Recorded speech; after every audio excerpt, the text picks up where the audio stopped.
Start. चलो सबको प्रणाम। हम लोग इंग्लिश का एक बहुत ही क्विक रिवीजन ले रहे हैं, बहुत ही संक्षेप में, बहुत ही प्यारा रिवीजन। इसको मैंने नाम दिया है हैप्पी नोट्स या माइक्रो नोट्स। ये हैप्पी इसलिए क्योंकि बहुत ही इसको पढ़ के बहुत खुशी आएगी आपको कि चलो सब हो गया, और माइक्रो इसलिए क्योंकि ये छोटे हैं। और एक्टिव पैसिव ग्रामर का इंपॉर्टेंट पॉइंट है जिसमें आते ही हैं दो तीन।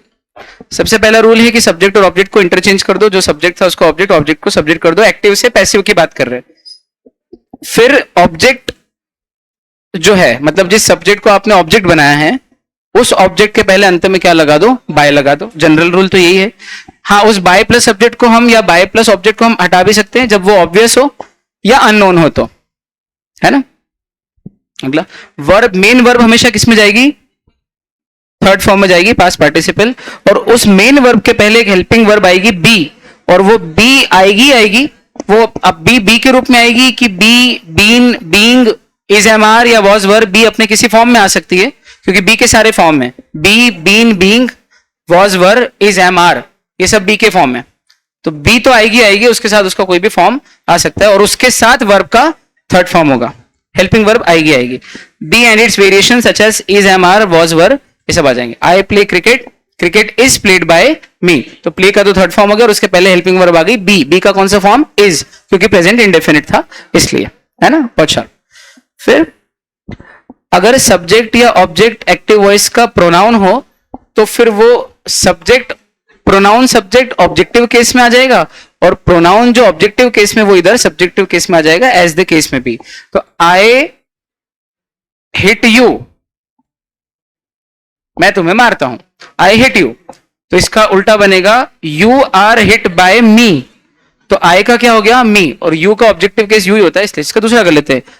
शी हिट्स हिम, वो उसे मारती है, तो he hits, he is hit, he is hit by हर, तो हिम का ही हो गया और शी का हर हो गया। सब्जेक्टिव केस ऑब्जेक्टिव केस हो जाता है, ऑब्जेक्टिव केस सब्जेक्टिव केस हो जाता है, क्योंकि सब्जेक्ट ऑब्जेक्ट बनता है और ऑब्जेक्ट सब्जेक्ट बनता है। ठीक है, तो आई का मी, वी का अस, यू का यू, ही का हिम, शी का हर, दे का देम, इट का इट एंड वाइस वर्सा। चलिए अगला, इसके एग्जाम्पल भी दे रखे हैं यहाँ पे, या आप पढ़ लेना, नोट्स भेज दिए आपको PDF.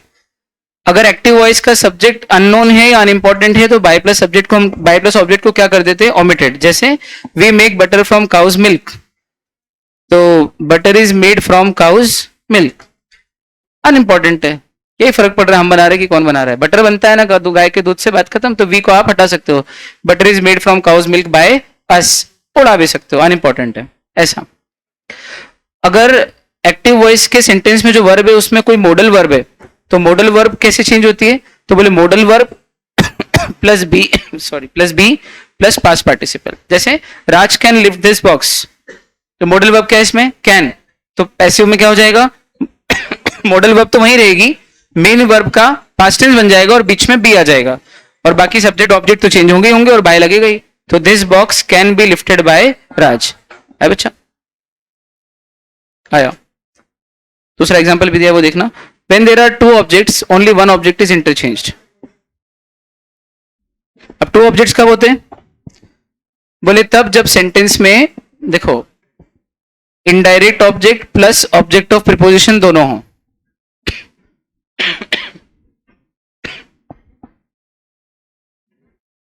Sorry, indirect object plus direct object हो या direct object plus object of preposition. देखो कैसे, she told me a secret, तो इसमें मी इनडायरेक्ट ऑब्जेक्ट है और टोल्ड डायरेक्ट ऑब्जेक्ट है, तो इस वाले सेंटेंस का कैसे बनेगा, तो बोले वर्ब के, सॉरी दो ऑब्जेक्ट हैं, इनडायरेक्ट ऑब्जेक्ट मी है और अ सीक्रेट डायरेक्ट ऑब्जेक्ट है, टोल्ड तो वर्ब है, सॉरी।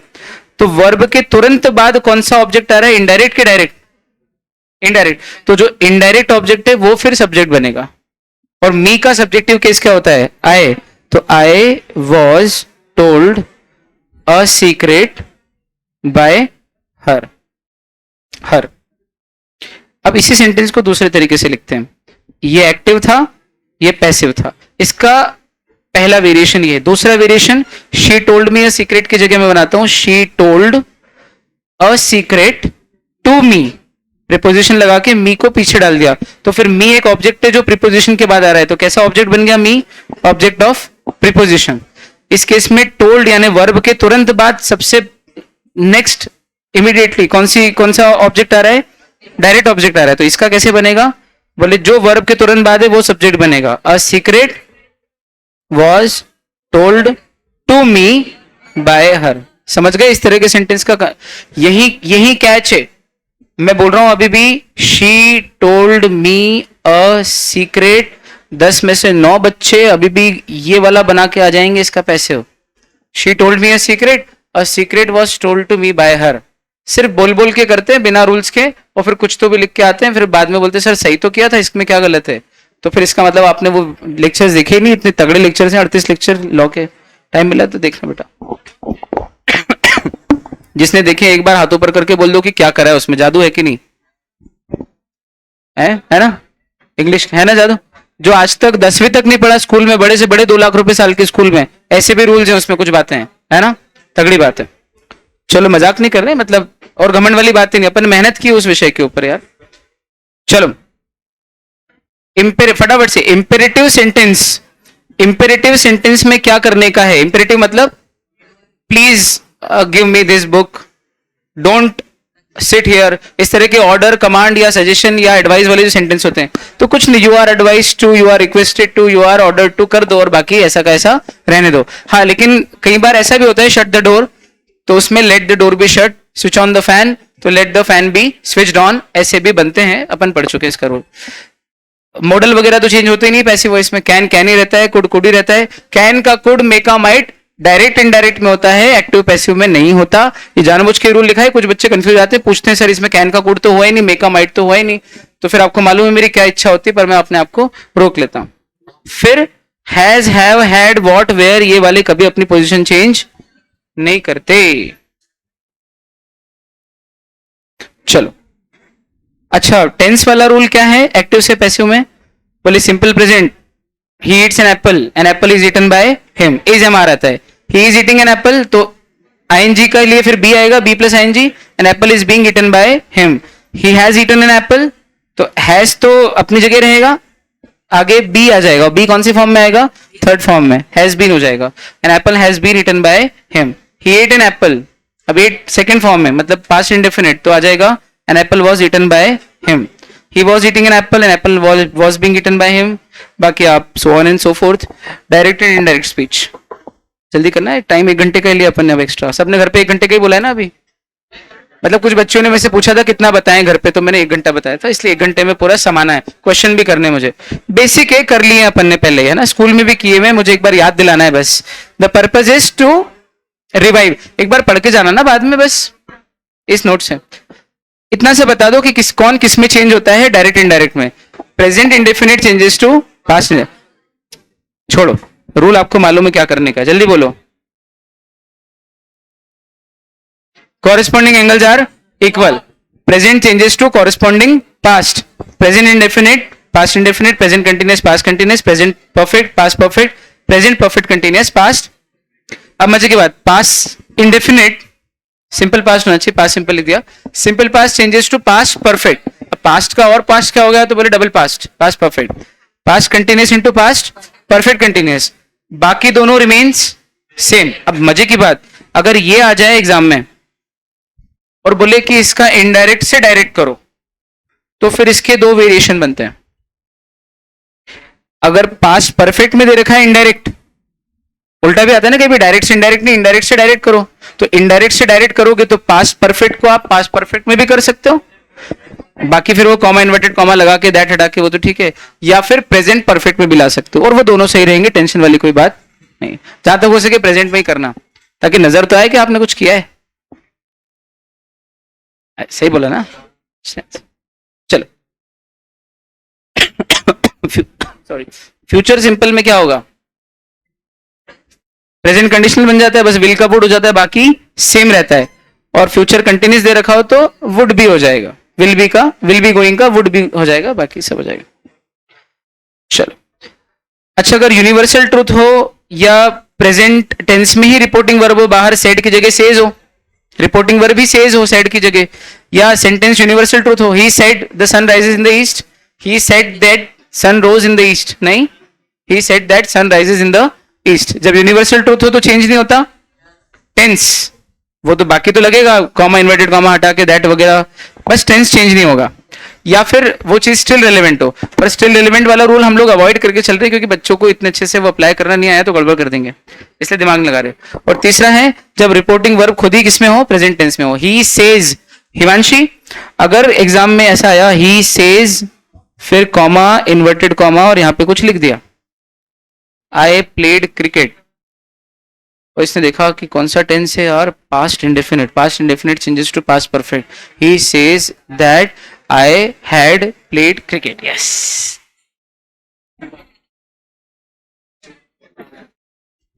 और फिर उसके बाद अगर गलत गया तो आपसे बुरा कोई नहीं होगा, आया समझ में? क्योंकि जो इतनी सड़ी सी गलती कर रहा है वो बहुत बुरा है। मैं क्यों बोलूं कि मेरे से बुरा कोई नहीं होगा, मैं तो अच्छा हूं। चलो बाकी सबको आता है सब कुछ।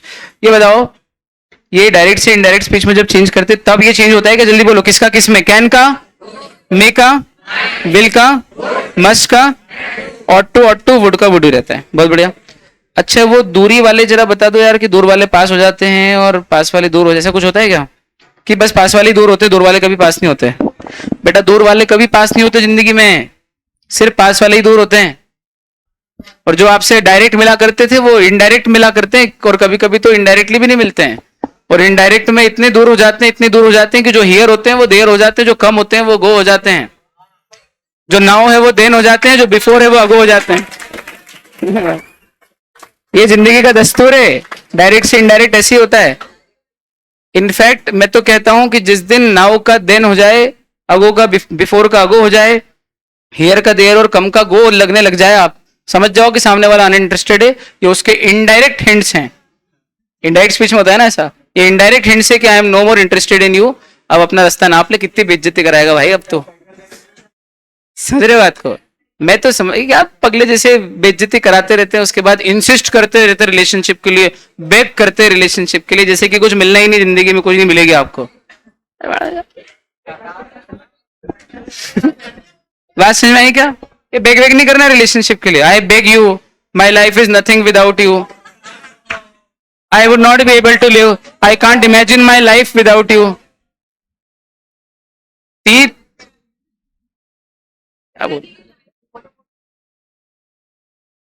जो आपको बीवी बना के मियां बनना चाहता है वो खुद मियां देख के आया 15 मिनट पहले।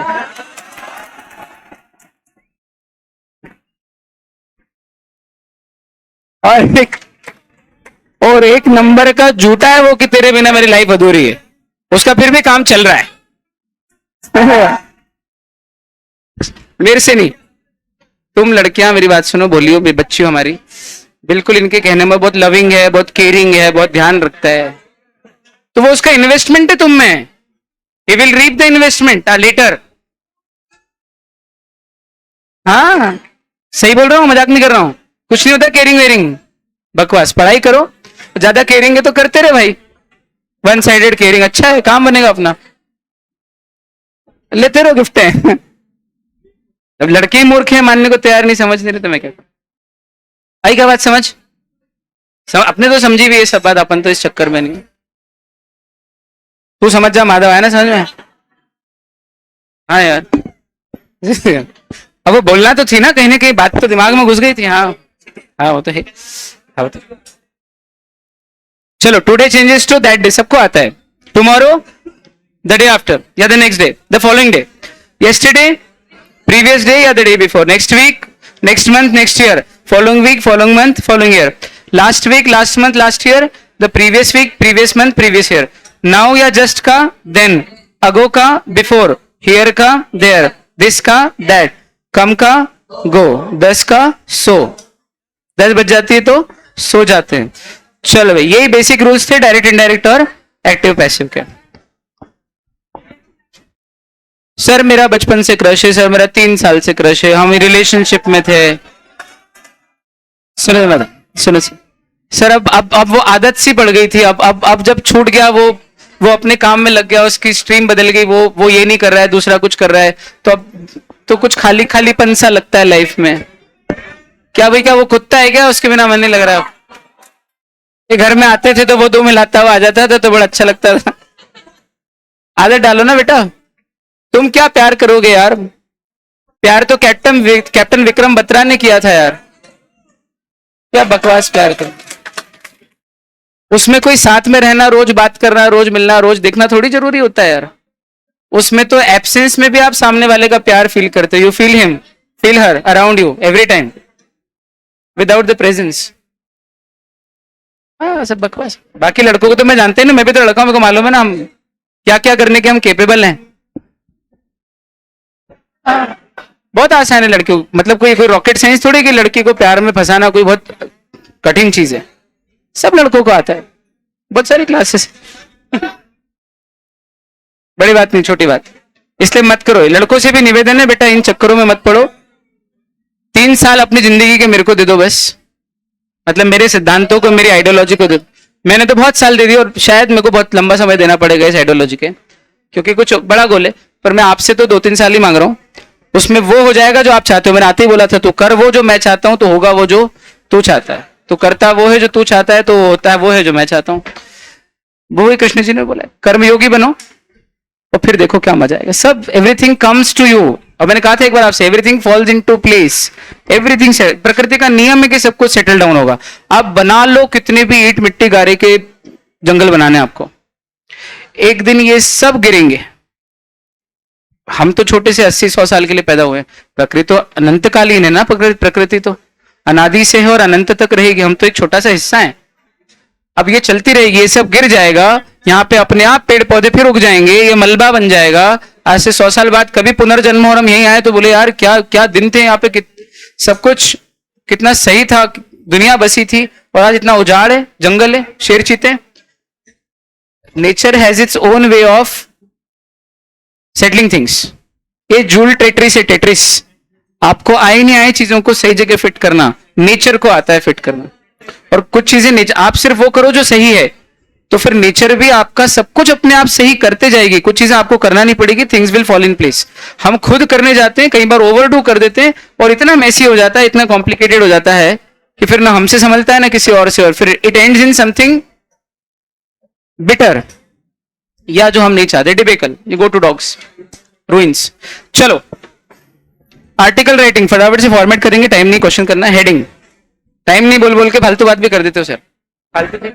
हाँ सबसे पहले आर्टिकल में हेडिंग लिखोगे आप बड़े बड़े अक्षरों में, कैपिटल अक्षरों में, बोल्ड अक्षरों में, बीच में। फिर उसके बाद बायलाइन लिखोगे थोड़ी सी सेंटर से राइट में, और बाय में XYZ लिखना, आप XYZ ABC लिखना। नाम रैंडम नाम भी मत लिखना। आपको लग रहा है आपने आपका नाम नहीं लिखा, लेकिन उसको थोड़ी मालूम है कि आपका नाम नहीं है, समझ में आया? तो आप बाय XYZ या बाय ABC लिखना। हाँ अगर उन्होंने दिया हो you are mister Ram, write an article, पर ऐसा देते नहीं, आपने क्वेश्चन पढ़ ही रखे, राइट एन आर्टिकल डायरेक्ट लिखना है, तो फिर बाय XYZ ही लिखना है, आप ये याद कर लो, ABC। उसके बाद इंट्रोड्यूस करो, बॉडी दो और कंक्लूड करो, यही है पूरा। अब इंट्रोडक्शन कैसे देना फटाफट से, कोई अच्छी सी स्टार्टिंग दो आप, एक स्टार्टिंग सा फैक्ट ले लो, एक एनेक्डोट ले लो, एक छोटी सी शॉर्ट स्टोरी ले लो, या कोई फैक्ट्स एंड फिगर्स से स्टार्ट कर सकते हो। अगर कुछ इस तरह का प्रोफेशनल या बिजनेस या फाइनेंस रिलेटेड अगर आर्टिकल आ रहा हो तो इस तरह से आप स्टार्ट कर सकते हो। फिर बॉडी में आप वो content, comparison, advantages, disadvantages etcetera इस तरह से ले सकते हो depending upon the kind of topic. और आखिरी में कंक्लूजन छोटा सा, ये हो गया। आप रेटोरिकल क्वेश्चन यूज कर सकते हो, ह्यूमर वगैरह यूज कर सकते हो। ह्यूमर आपको आएगा नहीं यूज करना, रिपीटेशन मत करना किसी चीज को, और लॉजिकली कंक्लूड करना। आपका कंक्लूजन जो बॉडी है उसके साथ क्या करना चाहिए, सिंक होना चाहिए। पता चले कि अंदर आपने कुछ और ही अपने व्यू पॉइंट्स दिए और अंत में कुछ और ही कंक्लूजन दे दिए, तो फिर चलेगा नहीं। प्रेसी राइटिंग कहते किसको है, प्रेसी राइटिंग। अच्छा आर्टिकल राइटिंग का क्वेश्चन छोड़ना है तो पढ़ाया क्यों भाई, पढ़ा तो दो एक बार फिर छोड़ देना भले। पढ़ाया तो LLP भी है, पूरा ही पढ़ा ढंग से, 25 नंबर में भी आ जाए कोई दिक्कत नहीं LLP, अब फिर भले कितने में भी आए। तो चक्कर ये है कि आर्टिकल राइटिंग में इसलिए बोल रहा हूं छोड़ देना, एक क्वेश्चन तो छोड़ना ही इंग्लिश का, तो जिसमें आर्टिकल आते हैं वो 3 सब पॉइंट्स रहेंगे। मान लो question number 9A, 9B, 9C ऐसा कुछ, और 9C में मान लो आर्टिकल है तो छोड़ देने का 9C या 10C जिसमें भी आर्टिकल है, पूरा ही 9 एक छोड़ना है, पूरा 9 छोड़ दिया, क्यों? क्योंकि आर्टिकल में क्या होगा, टाइम बहुत जाता है और बड़ा भी लिखना पड़ता है। सुनो सही। और आर्टिकल में क्या होता है कि अगर आपको उस चीज का नॉलेज नहीं, उस फील्ड का नॉलेज नहीं जिसके ऊपर आर्टिकल लगे है, तो फिर क्या ही लिखोगे आप, बहुत देर तक अटके रहोगे, फटाफट से 1 मिनट में। और या फिर अगर आता भी है तो इतना सोचोगे उसको, फिर कहीं साइड में पेंसिल से नोट डाउन करोगे, फिर उसको फिर बाद में एनलार्ज करके आर्टिकल बनाओगे, टाइम बहुत जा रहा है। इससे तो पक्के पकाए आप फॉर्मेट याद करके जाओ, सर ने जो पढ़ाए आपको लेटर्स के, और वो सारे फॉर्मेट आप आईसीआई के सजेस्टेड आंसर से याद कर लो। एक काम करो, अभी मुझे बच्ची कह रही थी टिशा, इसने पूरा पढ़ने की कोशिश की, मॉड्यूल से भी पूरा ऑब्वियसली करना ही था, तो बोले सर उनके खुद के भी 2-2 फॉर्मेट से कुछ जगह पे, 2 या 3 भी ऐसे कुछ, 2-2 फॉर्मेट से। तो बोले फिर हम ये वाला लिख के आए कि ये वाला लिख के आए, कुछ कुछ लेटर्स में या ऐसे चीजों में, तो दिमाग मत लगाओ आप, उनके सजेस्टेड में जो फॉर्मेट है, बस सजेस्टेड आंसर मतलब ये हमको चाहिए, वो वाला फॉर्मेट करके आओ। तो सारे लेटर्स, ईमेल्स, सर्कुलर्स, मेमोज, इनके कौन से वाले फॉर्मेट करके जाने अपने को, रेज्यूमे जो सजेस्टेड आंसर में है वो वाले फॉर्मेट करके जाइए एक बार, तो आर्टिकल छोड़ सकते हैं। प्रेसी राइटिंग किसको बोलते हैं? प्रेसी राइटिंग जल्दी बोलो। पूरा पैसेज पढ़ा और उसको समराइज करके शॉर्ट में जो 1/3 बना के लिखते हैं उसको बोलते हैं प्रेसी। भूल के भी ऊपर की 2 लाइन, बीच की 2 लाइन, नीचे की 3 लाइन उठा के वो की वही कोट कर दे, ऐसा मत करना, 0 आएंगे। मैंने देखे हैं बच्चों की कॉपीज में नंबर 0, सर लिख के तो पूरा है, आधा पौना पेज नंबर 0 है, एक आध तो देते, इतना लिखा तो नहीं देते, वो निष्ठुर निर्दयी 0। तो क्या करने का, अच्छे से पढ़ो, फैक्ट्स कलेक्ट कर लो, उसको समझ लो, समझ के थोड़ा भी मन से लिखने की कोशिश की तो उनको लगेगा कि हाँ ये एक्चुअल में प्रेसी लिखने का प्रयास है, तो फिर एक मिल सकता है। ऐसा कैसा छाप दोगे भैया, नंबर गड़बड़ हो जाएगी, मिलेंगे ही। आया?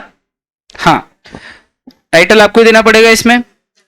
एवरेज नंबर ऑफ वर्ड्स निकाल लो, कैसे निकालते हैं एवरेज बता रखा है आपको, फटाफट से लाइनें गिन लो और एक लाइन में कितने वर्ड्स हैं उसका एवरेज निकाल के, मान लो 200 वर्ड्स आ रहा है तो 200 का 1/3 यानी 66, तो 70 ± 5, 60 से लेके 70 वर्ड्स के अंदर फटाफट से ऐसे लिख दो। सॉरी प्रेसी, अब आपके एक लाइन में कितने वर्ड्स आते हैं, मान लो 10, तो 7 लाइन में प्रेसी आएगा। बहुत बड़ा लिखना ही नहीं है प्रेसी, आधा पौना पेज बस, प्रेसी प्रेसी नजर तो आए। अगर प्रेसी पूरा ऐसे टाइप आंसर नजर आएगा आपकी कॉपी के अंदर तो फिर वो प्रेसी कहां रहा। तो प्रेसी को छोटा दिखने देना, भाई ये है कि इतना भी छोटा मत लिखना कि आपने छोटा बोला तो 4 लाइन के लिख के आ गए। 1/3 मैंने लेंथ बता रखी, उस हिसाब से आप लिख के आइएगा, समझ के अपने शब्दों में जो लिखा जाता है कम करके, क्रक्स 1/3 उसको बोलते हैं प्रेसी। चलो भाई ये हो गया, अपने शब्दों में ही लिखना, वहां से ऐसे कैसे वर्ड्स उठा मत लेना, ये तो गड़बड़ हो जाएगी, खुद के वर्ड्स लिखना। रीडिंग कॉम्प्रिहेंशन में क्या करना है बताने की जरूरत नहीं, आपको पहले से आता है सब कुछ, तो फिर भी एक बार रीडिंग टाइम में क्विक रीडिंग करना रीडिंग कॉम्प्रिहेंशन की। जो वर्ड्स रीडिंग कॉम्प्रिहेंशन में आपको नया लगे, एकदम कठिन सा, समझ जाओ ये कहीं ना कहीं नीचे किसी क्वेश्चन का सिनोनिम है या इस वर्ड का सिनोनिम दे रखा है। और अगर ऐसे 2-3 वर्ड्स हों तो 2-3 वर्ड्स को मार्क कर लेना अपने ये बड़े हुए नाखून से या पेंसिल से हल्का सा टिक कर दो, चलता है। आ जाए एग्जामिनर तो धीरे से मिटा देना या बोल देना सर सॉरी सॉरी सॉरी मालूम नहीं था। आया समझ में? अब भाई क्यों, हाँ कोई बोलता ही नहीं वैसे। और सच इस बात के लिए आपकी ना परीक्षा निरस्त की जाएगी और ना ही आपको बाहर किया जाएगा इतनी सी गलती के लिए। अगर आप पेंसिल चला रहे हो पतली वाली पेंसिल, इसकी पतली नोक एकदम लाइट, और उससे टिक कर रहे हो, कुछ पेपर में हल्का सा लिख रहे हो या कुछ अंडरलाइन कर रहे हो, तो कोई देखेगा भी नहीं, ध्यान भी नहीं देगा, और कदाचित देख ले तो बोल देना सॉरी सॉरी सर, सर मालूम नहीं था, सॉरी सॉरी सर, बस। हाँ आया समझ में? बस कुछ नहीं होगा, मेरी गारंटी, वैसे आप तो यूज करो, बस पेन मत चलाना, नीला के अलग ही दिख जाए, ग्रे कलर का जो ग्रेफाइट होता है उससे आप लिखना बस। चलो ग्रेफाइट से लिखते ना पेंसिल।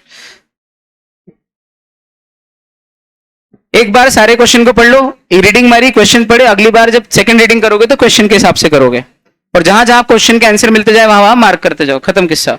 मल्टीपल चॉइस क्वेश्चन में अगर 2 आंसर नजर आ रहे हो तो फिर देख लो कि कौन सा ज्यादा नजदीक है।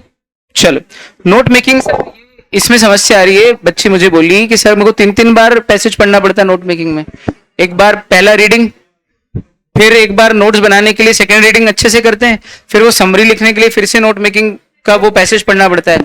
ना ना ना ना ना ना ना, 2 बार ही पढ़ना है बस। पहली बार तो रीडिंग टाइम में पढ़ लोगे, वो तो फ्री टाइम है, सेकंड बार जब नोट मेकिंग लिखने जाओगे तब पढ़ोगे। और उसके अच्छा उसमें भी क्या करो, मेरी बात सुनो, पहली बार पढ़ने के बाद आपको समझ में आ जाएगा कि इसको कैसे डिवाइड करना है, तो सेकंड टाइम आप उतना पढ़ो, फटाफट से नोट्स बनाओ, फिर उतना पढ़ो, एक बार की रीडिंग तो की और नोट्स बनाओ, और एक बार जब नोट्स बन गए तो नोट्स के आधार पे समरी बनती है बहुत छोटी सी। पैसे की समरी मतलब वो पैसेज की समरी नहीं होती, समरी नोट्स की होती है। तो आपको तीसरी बार तो पढ़ना ही नहीं। अब आया समझ में? इससे आपका टाइम भी बचेगा और जल्दी हो जाएगा, चिंता नहीं। अब्दुल भाई क्लियर एकदम? इधर प्रियांशी, चलो अब्रीविएशन करना है। कितने अब्रीविएशन लिख के आए सर? फिर कह रहा हूं, अभी उस दिन भी बताया था पहले 10-12 तो लिखे देना, मतलब ठीक है। Average amount of number of abbreviation is 10-12। Heading डालना बीच में, अब्रीविएशंस यूज्ड तो नहीं, अब्रीविएशंस या अब्रीविएशन कीज, और कोई डब्बा उब्बा नहीं बनाना है, सीधे सीधे। और फुद्दू या घटिया टाइप के ऐसे अब्रीविएशन बनाना, ढंग के बनाना जैसे तरीका सिखा रखा है। वॉवेल ओमिट करने वाला, शुरू के 3 वर्ड और आखिरी वर्ड, या पहला और आखिरी वर्ड, या सिंबल का प्रयोग कर सकते हो आप। अच्छा, सिंबल्स यूज करके अलग से हेडिंग मत बनाना, अब्रीविएशंस यूज्ड में ही सिंबल डाल के उनका भी मीनिंग बता देना, ऐसा। और एक चीज और, सर अब्रीविएशन इधर तो 12 लिखेंगे लेकिन इधर 25-30 यूज कर लेंगे, उसमें से कोई से भी 12 इधर एक्सप्लेन कर देंगे। नहीं नहीं नहीं, नंबर कट जाएंगे, इसका मतलब आपको आती नहीं नोट मेकिंग। आप जितने अब्रीविएशन इधर बाद में कीज देने वाले हो उतने ही यूज करो। ऐसा डिस्क्रिपेंसी नहीं होना चाहिए कि इधर तो 25 यूज किए, उनमें से कोई से 12 एक्सप्लेन कर दिए, इधर फुल फॉर्म दे दिया। नहीं, जितने आप यूज कर रहे हो उतने फिर पूरे के देने पड़ेंगे। इसलिए abbreviation rationally reasonable number of abbreviation use करना है, 10-12। बाकी आप पूरे पूरे वर्ड्स भी लिखो, और जो छोटे वर्ड्स है ना उनको पूरा लिखो, और जो सही में बड़े हैं उनको अब्रीवेट करो। इससे इंप्रेशन अच्छा जाएगा कि इनको लॉजिक आता है नोट मेकिंग का, कि नोट मेकिंग में बड़ी चीजों को कम शब्दों में लिखा जाता है, छोटे को तो पूरा लिख दिया जाता है। आया पक्का प्रॉपर समझ में? रिपोर्ट राइटिंग, अच्छा रिपोर्ट राइटिंग मेरी बात सुनो, ऑफिशियल रिपोर्ट एग्जाम में नहीं आने वाली, एक आध बार एमटीपी वगैरह या आरटीपी में आई है, लोड नहीं आई क्या? पर नहीं आएगी ऑफिशियल रिपोर्ट, वो जो कई पन्नों की बनती है, फर्स्ट पेज सेकंड पेज जो स्कूल में बनाते थे प्रोजेक्ट रिपोर्ट, वो नहीं आएगी एग्जाम में। Right a report upon annual function school में हुआ उसके बारे में, स्कूल मैगजीन के लिए, या आपकी लोकेलिटी में ऐसी कोई घटना, ये कार्यक्रम हुआ था, नेताजी आए थे और उन्होंने जो है कुछ इको फ्रेंडली जोन का उद्घाटन किया, इनॉग्रेशन किया, उसके बारे में रिपोर्ट लिखो। इस तरह की फुद्दू मैगजीन या न्यूज़पेपर रिपोर्ट आएगी जो हम स्कूल से करते आए। आई गेस 10th तक ही हो गई थी, तो 10th में ही सीख ली थी शायद, 9 10th 11 12th में भी रिपोर्ट राइटिंग होती थी क्या? 12th में रिपोर्ट राइटिंग थी, अच्छी बात है। खैर तो बहुत इजी हो गया फिर तो पेपर 12th का। तो इसमें अच्छा, ये तो बहुत ऑब्जेक्टिव होती है, इसमें कंक्लूजन तो कुछ होता ही नहीं है, सीधे सीधे रिपोर्ट की हेडिंग, सूटेबल टाइटल भी नहीं देना है, पहले से दे रखा होता है, उसी को बनाना रहता है। फिर बाय लाइन वैसे लिखनी, बाय लाइन थोड़ा सा राइट हैंड साइड शिफ्ट में, सेंटर से राइट, सेंटर से राइट मेरा पॉलिटिकल ओरिएंटेशन भी है आप जानते हो, और बॉडी ऑफ द रिपोर्ट है ना, रिपोर्ट की आपको बॉडी पूरी लिख देनी, बहुत ही ऑब्जेक्टिव, कोई डिस्क्रिप्शन नहीं है उसके अंदर, कोई फैंसी लैंग्वेज नहीं, फ्लावरी या एम्बेलिश लैंग्वेज नहीं है, कुछ आपको पोएटिक डिवाइसेस का प्रयोग नहीं करना है, सीधे सीधे कम शब्दों में प्लेन इंग्लिश में, जितने कम मतलब जितने सिंपल शब्द यूज करते हो उतनी रिपोर्ट इफेक्टिव होती है। बहुत ज्यादा आपको अपनी वोकैब झाड़ने की वहां पे जरूरत, रिपोर्ट राइटिंग में अपने को इसकी जरूरत बिल्कुल भी नहीं होती। चलो इसके बाद आखिरी टॉपिक आता है एजेंडा, मिनट्स और एक्शन टेकन रिपोर्ट। आज तक नहीं आया एग्जाम में, मैंने आपको बताया पहले भी, जिन्होंने पीवाईक्यू की छान लिए, पूरी खाक छान लिए, वो जानते हैं कि ये वाला क्वेश्चन कभी आया। अच्छा मजे की बात है, न पढ़ाने में कोई कमी रखी है, न रिवीजन में रख रहे हैं इसको भी पढ़ेंगे एक बार फटाफट से। एमटीपी वगैरह में जरूर आए पर आए नहीं, एग्जाम में कभी नहीं आए, फिर भी देख लो। ऐसा ऊपर हेडिंग, नीचे कंपनी का नाम, फिर एक छोटी सी लाइन जिसमें आपको ये ध्यान देना है कौन सी मीटिंग कब की गई, कहां की गई, कितनी बजे की गई, किन लोगों की मीटिंग है, बोर्ड मीटिंग है कि शेयर होल्डर्स मीटिंग है, किन लोगों की, कब, कहां, कितनी बजे, एक ही लाइन में सेंटेंस बना के लिखना है। ठीक, ऊपर कंपनी का नाम या ऑर्गेनाइजेशन का नाम, ऊपर हेडिंग, एजेंडा, उसके बाद आप 4-5 लोगों के नाम लिख दो, सीरियल नंबर लिख दो, टॉपिक बता दो कि वो क्या बोलेंगे और कितनी देर बोलेंगे, ये एजेंडा हो गया। इमेजिनरी नाम, इमेजिनरी टॉपिक, वो तो क्वेश्चन में जो आएगा उसके हिसाब से इमेजिन करना है, कल्पना के घोड़े दौड़ाना। फिर ये जो एजेंडा बन गया, इसी के आधार पे मिनट्स बन जाते हैं भाई, एजेंडा के आधार पे मिनट्स बन जाएंगे। शादी की पत्रिका दे दो तो सब बता दें क्या क्या हुआ था शादी में बिना गए। भाई 4 बजे मायरा हुआ था, 6 बजे डायजा हुआ था, 7 बजे महिला संगीत हुआ था, अगले दिन सुबह देव दर्शन हुआ था, उसके बाद फेरे हुए थे, फिर रिसेप्शन हुआ था, फिर विदाई हुई थी, उसके आगे का आप जानो। तो बात सुनो, सब हम बताएं क्या? हाँ यार, इंप्लाइड करके भी तो कुछ होता है ना। हाँ लो भाई, बात समझ में आ गई क्या? तो अगर आपको एजेंडा मालूम है तो बिल्कुल वैसे ही बनेगा, फॉर्मेट देख लो भाई, थोड़ा बहुत ऐसा मजा आता है। Minutes of the meeting, heading देना है, फिर वही कंपनी का नाम। अब यहां पर एक लाइन में लिखने के बजाय इनके टुकड़े कर देंगे, कंपनी का नाम, कौन सी मीटिंग, बोलो बोर्ड मीटिंग कब हुई, बोले इस तारीख को हुई, कितनी बजे हुई, इतनी बजे हुई, कहाँ हुई, यहाँ हुई। फिर मेंबर्स प्रेजेंट, मेंबर्स एब्सेंट, तो आपको बता रखा है सब प्रेजेंट थे और कोई भी एब्सेंट नहीं था, दिमाग ही नहीं लगाना। All the invitees were present, no invitees were absent, क्योंकि ये इमेजिनरी होता है और इमेजिनरी में हम काय को लोड ले कि 4 का नाम सोच के लेके किसको प्रेजेंट बनाए, फिर ये एक काम करते हैं 2 को एब्सेंट कर देते, तो टाइम कहाँ है, all were present and nobody was absent, पर ऐसा मतलब ना नोबडी वाज एब्सेंट, भाई no invitees were absent and all the invitees were present, ऐसा, बहुत बढ़िया। फिर एक लाइन आती है कॉल टू ऑर्डर, क्योंकि आज कॉल टू ऑर्डर करेंगे तो कल इसको पढ़ेंगे तो हमको फिर पूरी मीटिंग क्या हो जाएगी, रिकॉल, इसलिए ये क्या होता है कॉल टू ऑर्डर, और ऑर्डर मतलब सीक्वेंस में पहले क्या हुआ, और वही लिख दो आप, पहले वेलकम स्पीच हुआ, फिर XYZ डिटेल्स हुई, फिर PQR डिटेल्स हुई, फिर ओपन हाउस हुआ और फिर वोट ऑफ थैंक्स हुआ, वही लिखा है देखो उसी क्रम में, welcome note, XYZ, PQR, open house और mister E gave the vote of thanks, और आखिरी में मिनट सबमिटेड बाय, जिसका भी नाम दिया हो क्वेश्चन में, सेक्रेटरी। अच्छा, इसमें एक पॉइंट और आता है, नेक्स्ट मीटिंग की डेट अगर तय हुई हो तो वो लिखना पड़ती है, तो लिख दो यहाँ पे एक फिर से बुलेट मार के, the date of next meeting was not decided, खत्म, नहीं हुई थी डिसाइड। और एक्शन टेकन रिपोर्ट किसको बोलते हैं, मीटिंग के 5-7 दिन 8 दिन बाद बनती है कि मीटिंग में जो डिसीजन हुए थे उनमें अभी तक उन पे कितनी एक्शन ली गई है, तो बस सेपरेट टीम बना दी गई है गवर्नमेंट, वो क्वेश्चन के हिसाब से आप समझ जाओगे कि इमेजिनरी कुछ कुछ काम को कंप्लीट बताना है या कुछ कुछ काम शुरू हो गए हैं ऐसा बताना है। बोलो आया, चलो यहाँ आके हमारा इंग्लिश का मोटा मोटा BCR का रिवीजन कंप्लीट है मेरे तरफ।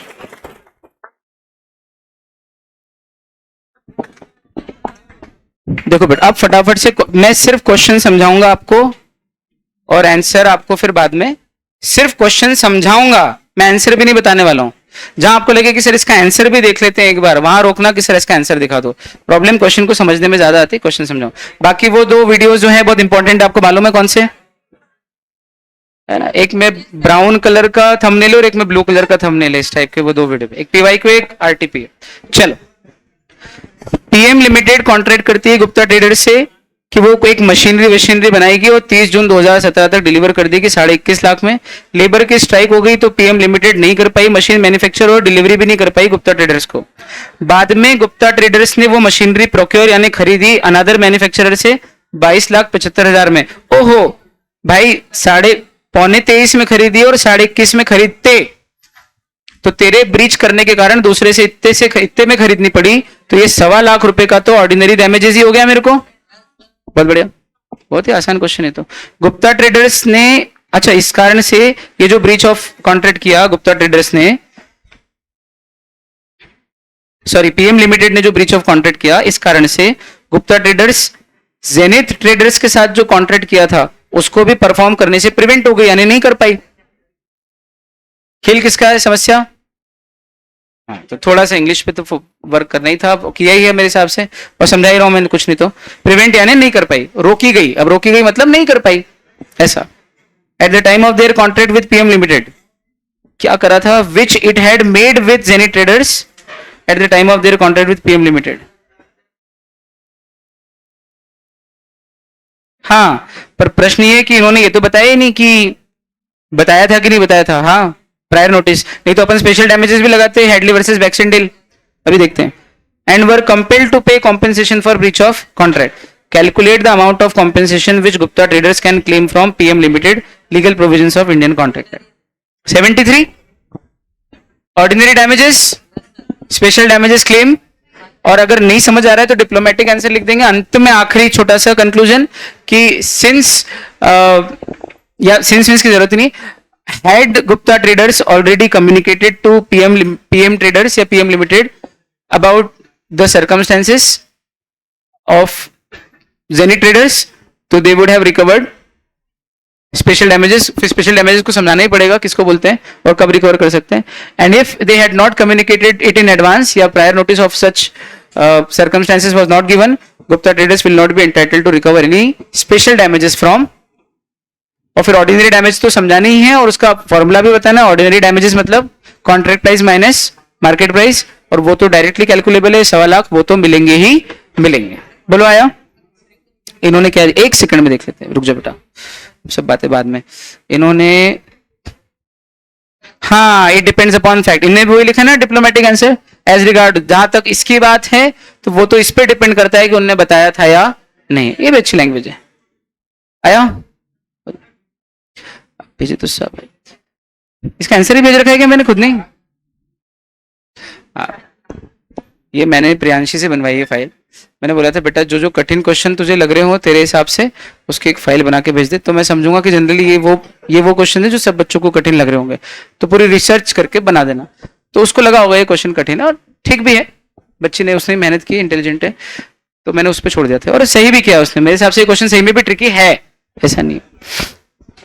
अच्छा, कल ये बात कर रहे थे अपन मारुति और वैगन आर की, वो ये क्या नहीं दूसरा है। Ram consult Shyam, a motor car dealer, for cars suitable for touring purposes to promote the sale of his product. Shyam suggests Maruti and Ram accordingly buy. Oh हो, आज ही पढ़ा ये।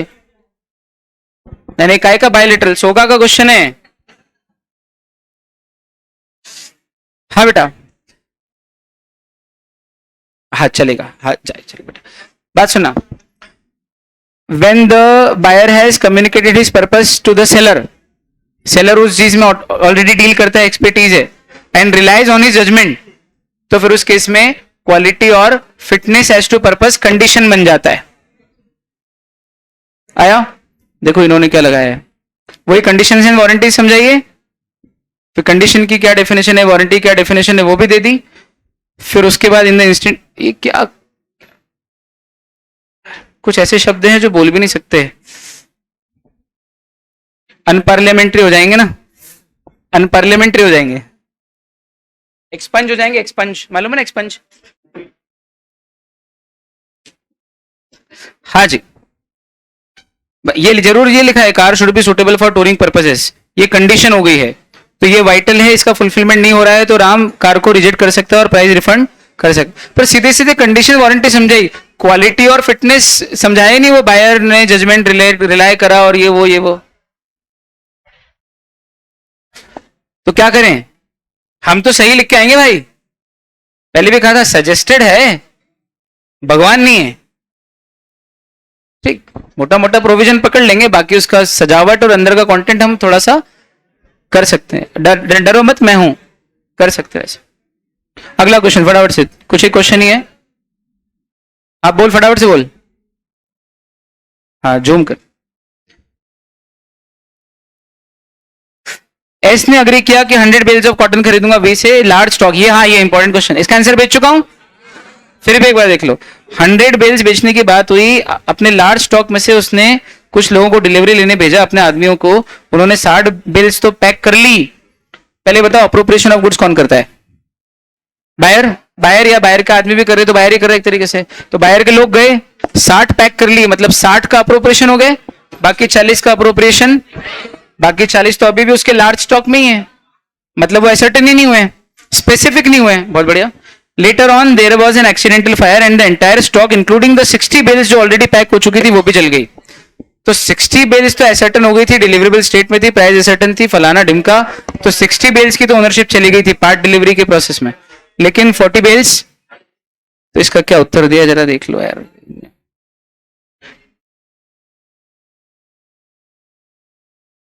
चलो ये तो नॉर्मल सेक्शन 26 हो गया कि अगर गुड सेलर की ओनरशिप में तो सेलर भी करेगा और बायर की ओनरशिप में चले गए तो बायर करेगा, चलो ठीक है। फिर सेक्शन 18 रेड विद सेक्शन 23 ये बोलता है कि गुड्स अगर अनसर्टन हो तो प्रॉपर्टी तब तक ट्रांसफर नहीं होती जब तक कि गुड्स असर्टन नहीं हो जाए, वही अप्रोप्रिएशन नहीं हो जाए और उस बात का डिलीवरेबल स्टेट में नहीं आ जाए, वही अनकंडीशनली अप्रोप्रिएटेड, यानी कि कंप्लीटली अप्रोप्रिएट होना चाहिए with the assent of the buyer या बाय द बायर, या तो बायर करे या with the assent of the buyer seller करे, पर अप्रोप्रिएशन होना जरूरी है। जब तक अप्रोप्रिएशन नहीं होता है तब तक क्या पास नहीं होती है, ओनरशिप पास। और फिर 23 क्या बोलता है, बोले रिस्क पासेस विद ओनरशिप, तो in the instant case applying aforesaid provision in the instant case it is quite evident कि 60 बेल्स जो है वो अप्रोप्रिएट हो चुकी थी विद द बायर्स कंसेंट, इसलिए उनकी ओनरशिप तो ट्रांसफर हो गई है, और फिर 23 लगाने के कारण जितनों की ओनरशिप पास हो गई है उतने की रिस्क पास हो गई है, और जितने की ओनरशिप पास नहीं हुई है उसके रिस्क पास, तो जो पूरा स्टॉक है उसके लिए तो सेलर लायबल है, और जो 60 बेल्स पैक हो चुकी थी उनके लिए बायर लायबल, ये आंसर है क्या? हाँ, पर इन्होंने फिर इसको डिप्लोमेटिक कर दिया, और अपन ने भी, मैंने भी जो भेजा था उसमें ऐसे ही भेजा था इनके हिसाब से आंसर बना के, कि हम मान के चलेंगे कि वो जो 60 बेल्स हैं वो बायर के रिप्रेजेंटेटिव्स ने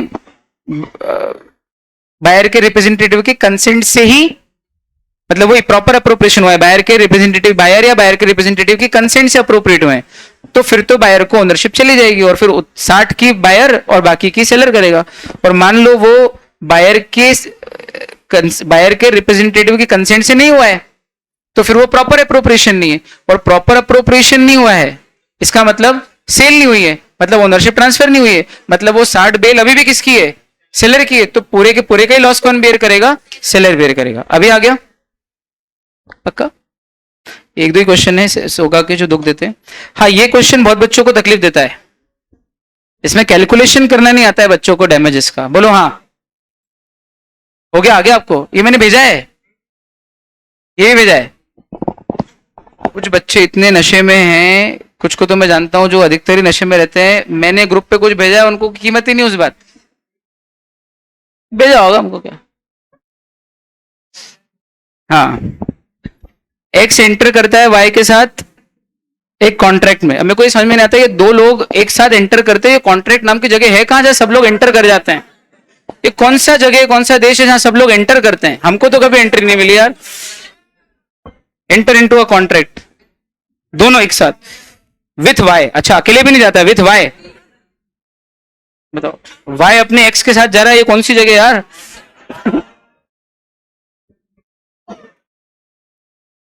हाँ, कितने में खरीदेगा कॉन्ट्रैक्ट हुआ? जल्दी बोलो। 5 रुपए पर bottle. Hadley versus Baxendale, special damages दोनों लग रहे हैं, देखते हैं क्या होगा। उसके बाद उसने जेड से कॉन्ट्रैक्ट किया 1000 बॉटल खरीदने का 4.5 पे, मतलब 4.5 में खरीदूंगा और 5 में बेचूंगा, तो एक बॉटल पे 50 रुपया कमाऊंगा, 1000 बॉटल है, टोटल कितना रुपया कमाऊंगा? 500 रुपया। 500 रुपया ऑर्डिनरी डैमेजेस डायरेक्टली कैलकुलेट हो गया। तो चलो इतने में समझ में आ गया। और उसी समय उसने बोल दिया था जेड को कि भाई ऐसा तेरे साथ कॉन्ट्रैक्ट इसलिए कर रहा हूं ताकि मैं वाई के साथ जो कॉन्ट्रैक्ट कर रहा हूं वो क्या हो जाए, फुलफिल हो जाए। लेकिन जेड फिर भी वो बॉटल ही नहीं दे पाया ड्यू कोर्स में। बाद में मार्केट प्राइस बॉटल की कितनी बढ़ गई? 5 रुपए 25 पैसे होगी। मार्केट में खरीदने की प्राइस कितनी होगी? 5 रुपए 25 पैसे। कॉन्सिक्वेंटली एक्स बाद में वाटर बॉटल नहीं ले पाया जेड से, और वाई ने भी कॉन्ट्रैक्ट रिसाइन कर दिया। Calculate the amount of damages which x could claim from Z in the circumstances. तो ऑर्डिनरी डैमेजेस का अमाउंट बोलो कितना हो रहा है जल्दी से? Ordinary damages is rupees 5 minus 4.5, मतलब 500 रुपया। और स्पेशल डैमेजेस का अमाउंट कितना आ रहा है?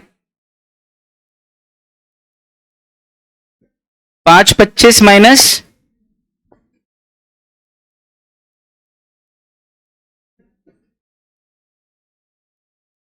इसको 1 मिनट रोकना, स्पेशल को अगला, इसका अगला पोर्शन लेना। What would be your answer if Z had not informed about Y? हाँ, ये तो बड़ा आसान हो जाएगा। नहीं बताया होता तो वो क्या ले पाता? स्पेशल डैमेजेस नहीं, सिर्फ क्या ले पाता? Ordinary damages. तो ऑर्डिनरी डैमेजेस समझाओ, स्पेशल डैमेजेस समझाओ, फिर ऑर्डिनरी डैमेजेस का कैलकुलेशन तो इजी है, वो करके बताओ। ये वाली लाइन भी लिख दो कि अगर उसने बताया नहीं होता तो वो स्पेशल डैमेजेस रिकवर नहीं कर पाता। स्पेशल डैमेजेस का अमाउंट कैसे कैलकुलेट कर रहे हो ये बता दो फटाफट से। ओम,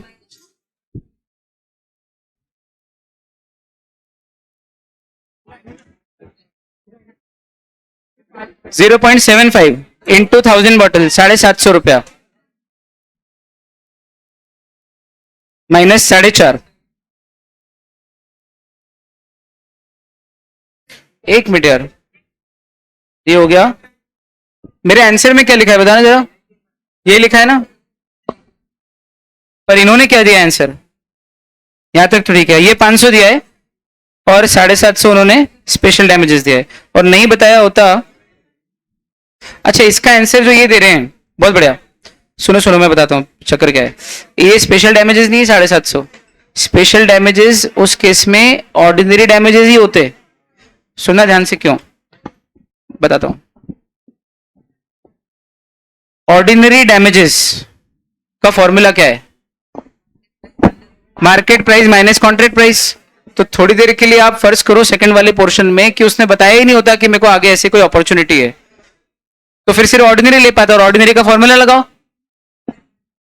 contract price minus market price. तो 4.5 कॉन्ट्रैक्ट प्राइस थी और मार्केट प्राइस 5.25, तो 750 रुपए का डेफिसिट आ रहा है ना, तो डैमेजेस का अमाउंट कितना हुआ 750, तो ये तो ऑर्डिनरी हुआ ना, आया समझ में।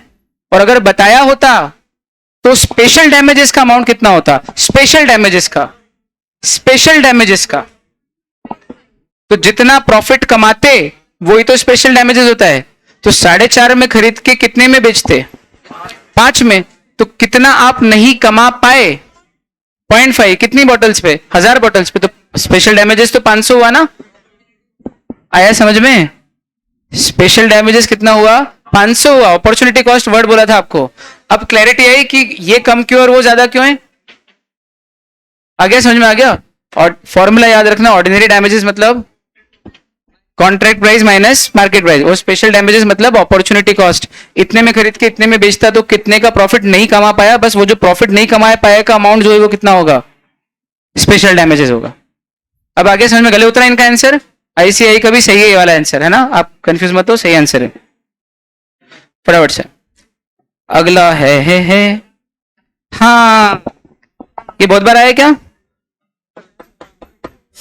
क्या यार इसका कीवर्ड क्या था, जल्दी बोलो keyword. Both the fuel metre and speed metre were working perfectly,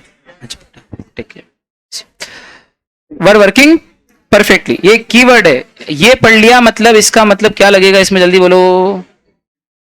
you had the means of discovering the truth, सोगा का है क्या, कॉन्ट्रैक्ट का ही है ना, ठीक है। 3 लाख में कार खरीद ली, 10 दिन बाद वापस आया, बोले कार तो जैसा आपने बोला वैसे चली नहीं रही और ये तो क्लियर केस ऑफ मिसरिप्रेजेंटेशन है, बताइए क्या होगा।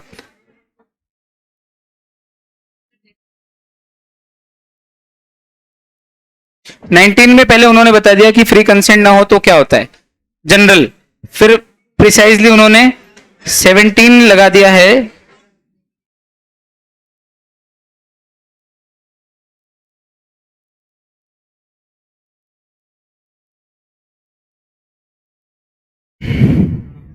क्वेश्चन में क्या लिखा है, अब आप देखो आईसीआई की इनकंसिस्टेंसी, क्वेश्चन में क्या लिखा है, therefore there was a case of misrepresentation, और आंसर में मिसरिप्रेजेंटेशन का नामो निशान नहीं यार, पर सेक्शन फ्रॉड का लगा रहे 17, 18 लगाना चाहिए ना मिसरिप्रेजेंटेशन का, और मिसरिप्रेजेंटेशन समझाओ और फिर बोलो कि लेकिन any misrepresentation where the person the aggrieved party had means of discovering the truth with ordinary diligence, the contract shall not be voidable at his option, और फिर वो लगा के यहाँ पे चूंकि the fuel meter and the speed meter were working perfectly, the contract cannot be rescinded by Mr. विकास या जो भी है। आया समझ में, आंसर पकड़ में आया, गले उतरी बात। अब पकड़ लेना कि वो क्या किस दिशा में ले जा रहे हैं क्वेश्चन को, प्रैक्टिकल केस स्टडी को। फ्यूल मीटर और speed metre were working perfect, बढ़िया। फिर अर्चिका, हाँ ये बहुत इंपॉर्टेंट है यार, सोगा का क्वेश्चन है ये, समझ में आया कि नहीं एक बार देख लेते हैं। अर्चिका ज्वेलरी की दुकान पे गई, दुकानदार से बोला कि गोल्ड के बैंगल दिखाओ व्हाइट पॉलिश वाले, दुकानदार ने उसको बताया कि मेरे पास तो गोल्ड बैंगल्स की बहुत सारे डिजाइन हैं लेकिन व्हाइट पॉलिश में नहीं है, तो अर्चिका अगर व्हाइट गोल्ड बैंगल्स सिलेक्ट कर लेगी तो बाद में वो उनके ऊपर व्हाइट पॉलिश करवा देगा बिना किसी एक्स्ट्रा कॉस्ट के, मतलब कस्टमाइज कर देगा आपके बैंगल्स को, ठीक है। चक्कर ये है कि बैंगल्स को अगर छेड़ोगे तो फिर बहुत मामला बिगड़ जाता है हमेशा, क्योंकि बैंगल्स मतलब कंगना, कंगना को छेड़ दिया तो फिर आपको मालूम है कंगना कितनी तेज है, इसलिए बैंगल्स को छेड़ो मत, छेड़ दिया तो उनकी पूरी सब खराब हो जाएगा। Very settle for those who know no, है ना, शार्प बच्चे, ऐसे सेटायर मारने पड़ते पॉलिटिकल कभी कभी ऐसे कुछ, और वही जानते हैं जो बहुत ही शार्प है या फिर करंट अफेयर्स अच्छा लगता है, बच्चे इंटेलिजेंट हो। अर्चिका ने एक सेट उसमें से चेक सिलेक्ट कर लिया, उसका पेमेंट भी कर दिया, शॉपकीपर ने रिक्वेस्ट किया अर्चिका को कि मैडम 2 दिन बाद आइए और बैंगल्स की डिलीवरी ले जाइएगा, व्हाइट पॉलिश करके रख देंगे। जब अर्चिका 2 दिन बाद आई, अब सेम टू सेम वो रूबी स्टोन वाला है, वो वाला छोड़ देंगे, फिर सेम टू सेम है वो व्हाइट। इससे समझ में आया कि आईसीआई के पास क्वेश्चंस की भरमार है, इतने क्वेश्चन है अलग अलग कि हर बार आप गैस ही करते जाओ कि इस बार कौन सा क्वेश्चन आएगा, और हर बार जो है वो बिना कहे ही जो है 12 बजा देते हैं। आया समझ में? इसके पीछे का सार्काज्म समझ में आ गया? हाँ, कोई पगला इसमें भी ऐसा होगा जो ये बात सुन के घबरा गया, क्या बात कर रहे हो? क्या ही बोलूं यार, सिलेक्टेड ही चाहिए मेरे को वैसे भी। When Archika comes after 2 days to take the delivery of bangles, उसने ये नोटिस किया कि व्हाइट पॉलिशिंग के कारण बेंगल की डिजाइन तो पूरी बिगड़ गई। अब मेरे को डिजाइन तो यही चाहिए थी, सिर्फ पॉलिश व्हाइट, भाई व्हाइट गोल्ड टाइप की जो व्हाइट पॉलिश थी वो चाहिए थी। अब आपने एक चीज अच्छी करने के चक्कर में दूसरी चीज बिगाड़ दी। कई बार ऐसा होता है ना, लोग ये नोज जॉब कराने जाते हैं, लिप जॉब कराते हैं, वो कॉस्मेटिक सर्जरी, तो एक कराते हैं तो दूसरा बिगड़ जाता है, कुछ तो भी उल्टा सीधा हो जाता है। समझ रहे हो आप बात को? छेड़ना है बस, भगवान ने जो दिया उसमें संतोष नहीं है, लो बुक तो फिर। हाँ, अब वो उस कॉन्ट्रैक्ट को अवॉइड करना चाहती है, तो बुद्धू बच्चा सोचता है कि पेमेंट कर दिया था तो सेल हो गई है, तो रिस्क भी पास हो गई है, रेस्पिरेट डेमिनो लगाना है। ना ना ना, पेमेंट से तो सेल कभी होती नहीं है, पेमेंट तो सेकेंडरी, आज ही तो बताया। सेल कब कंप्लीट होती है? When the goods are sold by description। Description किसने दिया था? बायर ने, ऐसी ऐसी पॉलिशिंग चाहिए, और बायर भी डिस्क्रिप्शन दे सकता है। कब बोला था? आज। बायर भी डिस्क्रिप्शन दे सकता है, तो बायर ने डिस्क्रिप्शन दिया कि भाई ऐसा ऐसा करके दो। And the goods are not, तो जब goods are sold by description, the goods must correspond with the description, और अगर वो डिस्क्रिप्शन को मैच ही नहीं करे तो कोई सेल हुई नहीं है। And the contract is avoidable, rescindable, avoidable at the option of the buyer, तो she can avoid the contract क्योंकि वो डिजाइन ही बिगड़ गई है, और फिर she can claim the whole amount. Sale of goods by description लगेगा इसमें। मजा आया सुन के? सही सही लग गया पूरा? इतना ही नहीं, आगे पूछा है कि पैसा पूरा वापस कर दो, तो प्रश्न ये कि रीजन देके बताइए कि क्या उसको उसका पैसा मिल जाएगा, तो बोले sale of goods by. Second case थोड़ा सा मजेदार है। What would be your answer if shopkeeper says that he can repair those bangles but he will charge extra cost? तो बोले हाँ, शी कैन आज द शॉपकीपर की ठीक है तो उसको सुधार के दे दे जैसे डिजाइन बोली वैसी, लेकिन वो एक्स्ट्रा कॉस्ट चार्ज क्योंकि वो गलती सेलर की है। बहुत बढ़िया, बहुत बढ़िया, बहुत बढ़िया। अगला अगला अगला टाइम टाइम। सीमा बुटीक चला रही है। सीमा कहाँ गई बेटा? बुटीक चला रही दिल्ली में। किरण ने एग्जीबिशन लगा रही है मुंबई में, उसको वो गुड्स बेचेगी कपड़े। सीमा ने एक सोइंग मशीन, इसका क्या उच्चारण है? सीविंग नहीं, सोइंग भी नहीं, सोइंग। टॉइंग बोलो, टॉइंग, टॉ की जगह सॉ करो, सोइंग, सोइंग मशीन। आगे समझ में? कौन सी मशीन? Sewing machine. हाँ, सोइंग मशीन, सोइंग। मतलब आप तो ये समझो कि ई की जगह ए है, फिर क्या बोलते? सोइंग ही बोलते ना, बस ऐसा सोचो। ठीक है, उच्चारण आया? एक चीज ध्यान रखना, परफेक्शन से कम पे कभी भी कॉम्प्रोमाइज मत करना। फिर कह रहा हूं, किया तो 12 बजा दूंगा कभी भी, इससे ज्यादा क्या बोलूं? हाँ, सीमा ने सोइंग मशीनरी डिलीवर कर दी रेलवे कंपनी को। ओहो, हेडली वर्सेस बैक्सनडेल क्या? ये भी वही कि भाई सोइंग मशीन दिए, जहां एग्जीबिशन है उससे वो प्रॉफिट कमाने वाली थी, पर ये बात उसने रेलवे अथॉरिटी को बताई नहीं, और जब एग्जीबिशन खत्म हो गई उसके बाद पहुंची वो सोइंग मशीन, सिलाई मशीन। तो क्या इसके लिए कुछ वो रिकवर कर सकती है? बोले कुछ भी रिकवर, कोई स्पेशल डैमेजेस रिकवर, हाँ जनरल डैमेजेस जो होगा वो रिकवर भले ही कर लेगी, ऑर्डिनरी डैमेजेस, लेकिन स्पेशल डैमेजेस तो रिकवर नहीं कर सकती क्योंकि हेडले वर्सेस बैक्सनडेल। ये बहुत देख रहे हो आप, ये बार बार आ रहा है। कल से अभी तक मैं 4 बार नाम लिख चुका हूं इस केस का, मैं कम से कम। लगा दोगे? नहीं रिकवर पाई क्योंकि बताया ही नहीं। मोनीटोनी, अच्छा ये पार्टनरशिप का रिवीजन कराते समय पढ़ाया था कि नहीं? नाम लिया था मोनीटोनी। अगर आपकी प्रैक्टिस चल रही, बर्थडे, अगर आपकी प्रैक्टिस है बहुत सालों से देने की सैलरी, तो फिर देना पड़ेगा क्योंकि वो इंप्लाइड कॉन्ट्रैक्ट है कि आप सैलरी दे रहे हो। वो ये चलो फटाफट से होने वाला है, जरा सी 13 है, बस ज्यादा नहीं, खत्म हो जाएगा। ये 50 टन ऑफ शुगर वाला केस सेम टू सेम वही 1000 वाला है क्या? वो 1000 बॉटल वाला उससे मिलता जुलता है क्या? ये 73 बताओ तो मुझे। नहीं, ये सुपर विनिंग इम्पॉसिबिलिटी का है। ओहो सॉरी सॉरी। अच्छा ये बताओ कि वो ये रोड वोड डैमेज हो गया था तो अब नहीं पहुंचा पाए, तो ये कौन सी इम्पॉसिबिलिटी? बाद में हुआ रोड डैमेज, फ्लड वर्ड आ गए, तो कौन सी इम्पॉसिबिलिटी? Subsequent impossibility. तो कॉन्ट्रैक्ट बिकम्स वॉइड, वही लगाया इन्होंने, वही प्रोविजन। अच्छा ये वही क्वेश्चन है 100 बेल्स, इसका तो मैंने भेजा ही सैमुअल और वरुण वाला, ये बना के भेजा एग्जैक्टली। बस खत्म हो रहे हैं। सूरज ने 10 एकड़, ये सूरज ने 10 एकड़ जमीन बेची मुरली को 25 सितंबर को 25 लाख में, और ये बोल दिया कि 9 एकड़ तो आप यूज कर लो, लेकिन 1 एकड़ मेरा बेटा चंदर ही यूज करेगा, फार्मिंग करेगा उसके ऊपर, या जो चाहेगा वो करेगा। सूरज मर गया अपना बेटा और वाइफ छोड़ के। 15 अक्टूबर को मुरली ने वहां पे पूरा का पूरा 10 एकड़ पे ऑडिटोरियम बनाने का कंस्ट्रक्शन चालू कर दिया है। क्या मिस्टर चंदर मुरली के खिलाफ सूट फाइल कर सकते हैं? सुटेबल रेमेडी डिस्कस अबाउ फलाना ढिमका। कोवेनेंट रनिंग विथ लैंड लगना चाहिए, प्रिविटी ऑफ क्वेश्चन भी यही है। Discuss the above in the light of Indian content. हाँ, मिस्टर चंद्रस प्लान ऑफ एक्शन। अब कल इसी पे मैंने आपसे बात की थी, वो छोटे लाल वाला क्वेश्चन से मिलता जुलता है ये जो मॉड्यूल में दिया है। इन्होंने क्या लगाया देख लो आप, चेन्नैया वर्सेस रमैया।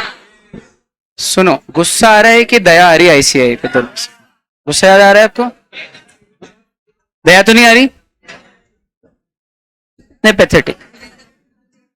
अगर आपके पास लीगल एक्सपर्ट्स की कमी है अंदर बैक ऑफिस में टीम में, तो लोग हैं इंटेलिजेंट लोग, दूसरी फ्रेटर्निटी में भी हैं, पाए जाते हैं, समझ, उनको आप हायर कर सकते हो अच्छी सैलरी पे। वो लोग महंगे हैं थोड़े से, कर देंगे ना काम, मुझे कम बेइज्जती से। You will not have to cut sorry figure in front of people like us. कुछ तो भी आंसर यार, हद कर दी यार। अब अपन क्या करें साला, फंस गए। तो आप जानते हो 2 काम करके आएंगे अपना, कल ही बताया था, अपना आंसर लिख के आएंगे जो अपन चाहते हैं, और इनको खुश करने के लिए as per ICI suggested answer लिख के आएंगे बोल्ड अक्षर में, as per ICI suggested answer. ये भी एक आंसर है, इसको देख लेना तुमको, इस पे नंबर देना है तो ये दे देना। क्या लगाएंगे? हो गया, ओहो।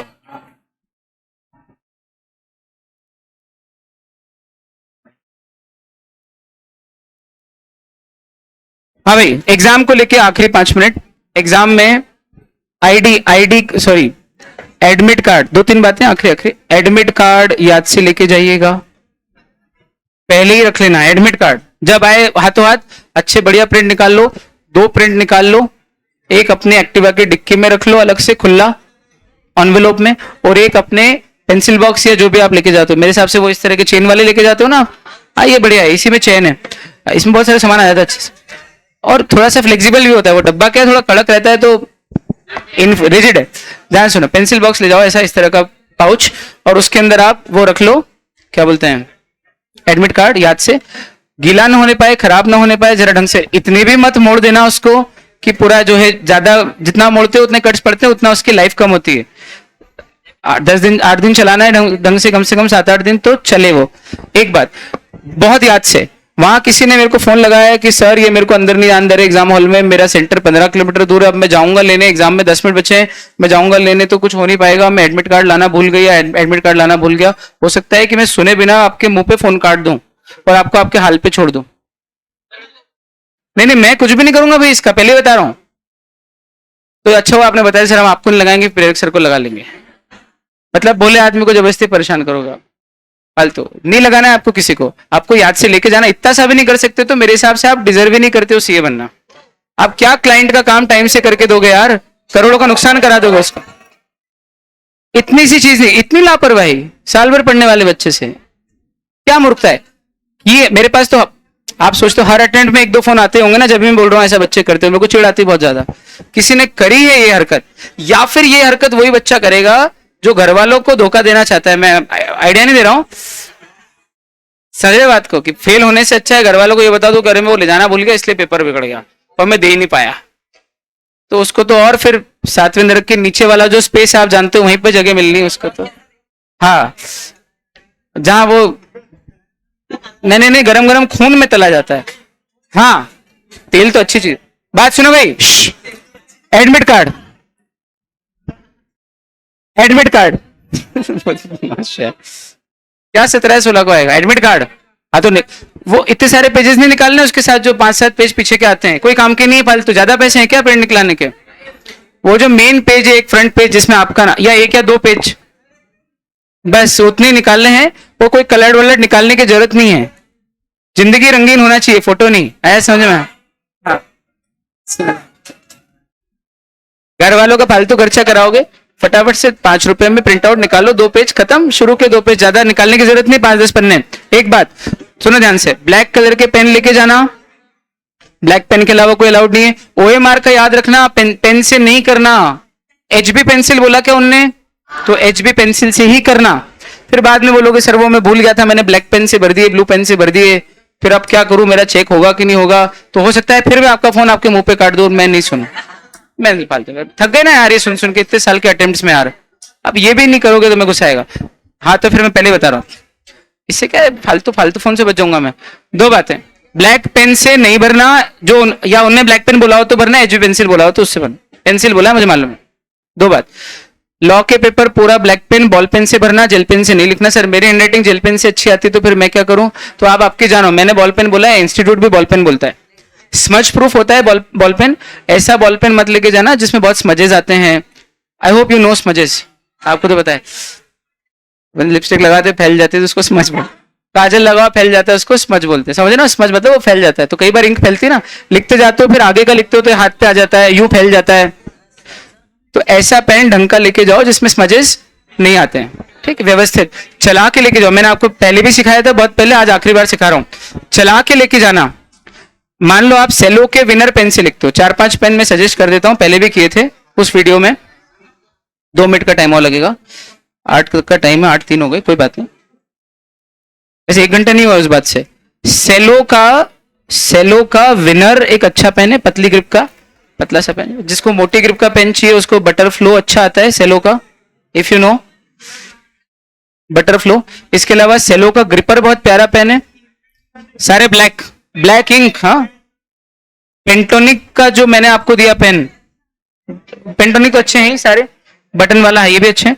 5 रुपए वाले जो पेन आ रहे हैं, 3 रुपए वाले आ रहे हैं, वो भी अच्छे हैं, जिसको जो सूट करे। 3 रुपए वाले पेन में स्मजेस आते हैं, स्मजेस आते हैं, तो थोड़ा सा देख के ऐसा वाला ब्रांड लेना, तो उसमें भी 2 रुपए 3 रुपए में जो अच्छा चले।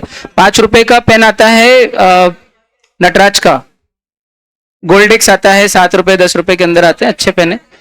बॉल पेन, अच्छा हर पेन, मतलब आप एग्जाम के पहले कम से कम 7-8 पेन खरीद लेना।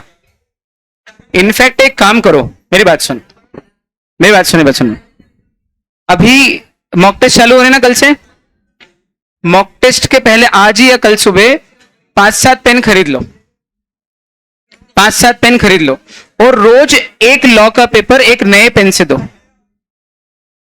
तो वो पेन आपका आधा चल जाएगा और आधा बचेगा। ऐसे 3-4 पेन आपके पास आधे चले हुए इकट्ठे हो गए, तो अब वो चूंकि चला हुआ पेन रहता है तो वो थोड़ा सा फ्री फ्लोइंग हो जाता है, आप बाकी सब जानते हो, एकदम लाइट शुरू में, बाद में डार्क ऐसे नहीं होता, वो डार्क ही चलता है, फिर बराबर अपनी फुल फ्लो में चलता है। तो ऐसे पेन पड़े रहेंगे। अब एग्जाम हॉल में क्या होता है, कोई अच्छा सेंटर नहीं हो, उनकी टेबल थोड़ी सी स्लोपी हो, या आपने खुद ने ऐसे कुछ यूं हाथ किया और आपका पेन नीचे गिर गया, ऐसे गिर गया ऐसे, तो कई बार उसकी बॉल पेन की भी निब टूट जाती है, वो फैल जाती है पूरी, और सब वो फ्रिक्शन आ जाता है, चलने में मजा नहीं आता है कभी आपने उसके। तो कम से कम दूसरा पेन जब आप निकालो तो वो भी चला हुआ हो, पता चले वो नया है, तो फिर बीच में थोड़ा गड़ा गड़ा के लिख रहे हो, टाइम लग रहा है तो पेपर छूट जाएगा। बहुत छोटी सी बात है, बारीक सी, लेकिन बहुत इंपॉर्टेंट बात है ना। और यही तो मजा है कि जब आप बहुत छोटी छोटी चीजों पे ध्यान देते हो, बड़ों पे तो सब पे दे चुके हैं, तो वो हाथ ही निकल जाए और पूछ अटक जाए तो गड़बड़ हो जाती है। तो आप पेन चला के लेके जाएं, 3-4-5 पेन, ये होगी दूसरी बात। तीसरी बात, एग्जाम टाइम में बिल्कुल भी आप एक दूसरे से बात नहीं करेंगे और रिजल्ट के बारे में कुछ भी नहीं सोचेंगे। इनफैक्ट मैं तो ये बोलता हूँ, देखो मोटिवेशन बोलता है कि कुछ भी करो तो पेरेंट्स को ध्यान में रख के करो, कि वो कितने खुश होंगे या वो कितने दुखी होंगे।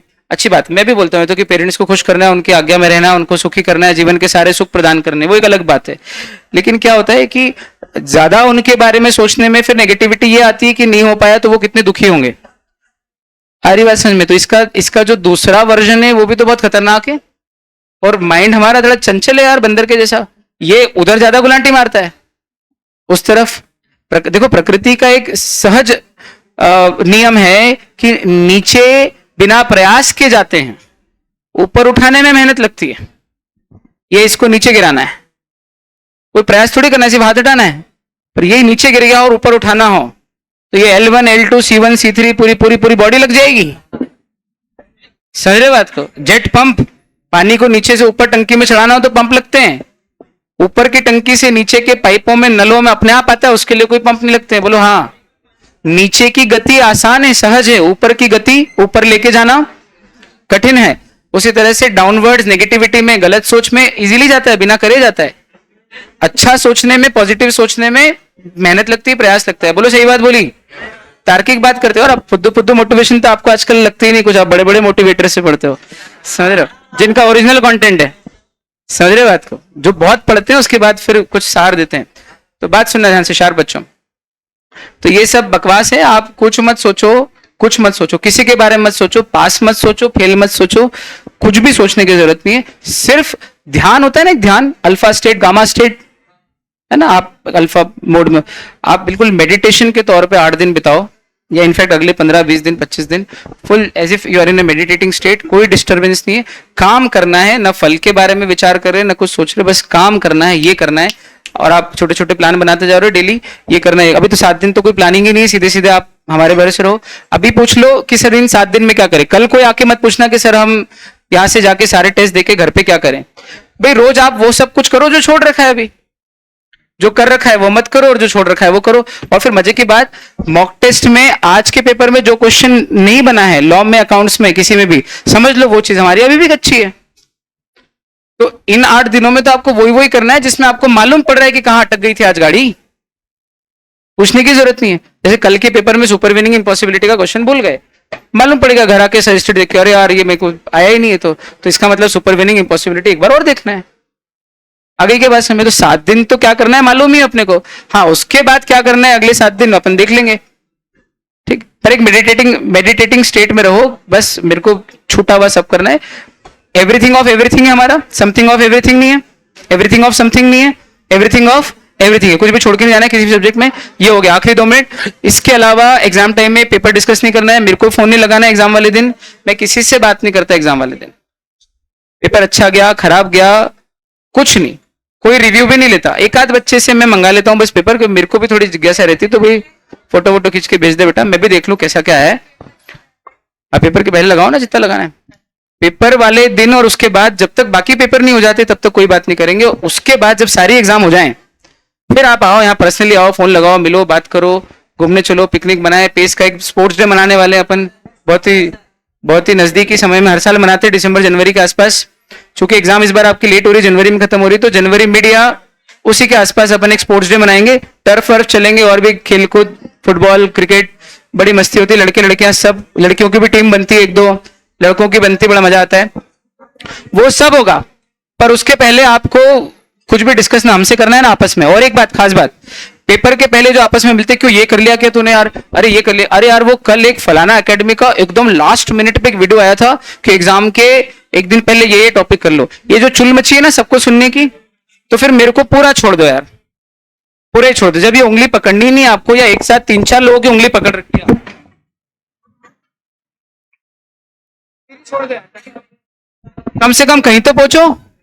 मेरी छोड़ दो यार, कम से कम कहीं तो पहुंचो। देखिए, इसका ये नहीं कि आप किसी और से पढ़ो, मेरे को बुरा लग रहा है, सेंस नहीं है, या फिर पूरा छोड़ दो, उधर ही कर लो जो भी करना है, बुरा नहीं लगेगा मुझे, आपके भले के लिए बोल रहा हूं। राह पकड़ तू एक चला चल पा जाएगा मधुशाला। फोकस क्लियर रखो भाई, है ना। तो ये बात है, मत सुनो आखिरी मोमेंट पे, ये इंपॉर्टेंट है आखिरी मोमेंट पे। ये सब बरगलाने वाली बात है, वीडियो के व्यूज के लिए करते हैं सब, आपको मालूम है बात, या पब्लिसिटी के लिए। कुछ सेंस नहीं है, साल भर में क्या नहीं किया जो आखिरी दिन कर लोगे यार, इतने इतने कर जाओ बकवास। और किसी के पास कोई अंदर की खबर नहीं होती कि ये आ रहे हैं, सब झूठ है। आपने जो पढ़ा है उस पे ही विश्वास करना, बिलीव करना। ये हो गई एक बात। और एग्जाम के पेपर के पहले आपस में मिलके मत पूछना कि ये करा कि नहीं है, ये तो मैंने बता दिया। और आपस में फोन लगा के बात मत करना अगले 20 दिन, तूने क्या कर लिया, कितना हो गया, मेरा ये नहीं हो रहा है, मेरा वो नहीं हो रहा है। ना नेगेटिविटी लेना न देना, हालचाल पूछो, और सब बढ़िया 2-4 लोगों के बारे में बिचिंग कर लो, चलो वो चलता है, लेकिन पढ़ाई की बात नहीं करने का, आया समझ, वो चलता है। चलो इतनी बातें हैं, आप लोगों ने बहुत प्रेम सुना, 6 महीने से पढ़ा रहा था आपको, बहुत अच्छा लगा। Enjoy yourselves, thank you so much, God bless, take care, all my love to all of you, with all my good wishes from the bottom of my heart, God bless you.